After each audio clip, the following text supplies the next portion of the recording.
Fantasy check-in now for the Toronto Raptors. Currently dealing with a couple of injuries. Jonas Valanciunas out for the next couple of weeks with that dislocated thumb. So that means we get some more playing time for someone like Greg Monroe, who's been okay, but he's not really going to be a 12-team league guy, more a 14, probably 16-team league guy in Valanciunas' absence. Serge Ibaka also dealing with his own injuries. He's been fantastic this season. A huge surprise for Ibaka. The efficiency's gone sky high. He's not really taking as many threes as what he was in the past.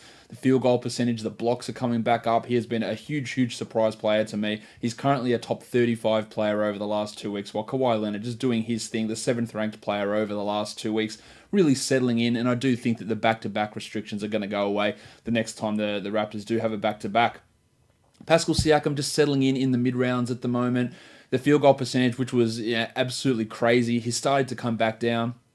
He's only at 53% from 2 over the last couple of weeks. He was at like 68% for the beginning of the season, and that was pushing him to be a top 30 sort of a fantasy player. He's back down outside the top 50 now, and I think this is a more realistic expectation for him. While the Raptors, who they've been dealing with injuries to Kawhi and to Kyle Lowry, Fred VanVleet has pushed his way back up. 30 minutes a game for VanVleet, and we're seeing what he can do when giving a starter's opportunity. 30 minutes per game, the 76th ranked player. I think that if he was to play a full 32, 33 minutes a game in a long-term Lowry injury situation, VanVleet could push the top 50. We know Lowry's out for the next 2 games, so that makes Fred a decent enough add, and Lowry's dealing with this troublesome back, which could mean more games off in the future. So VanVleet has some short-term value there.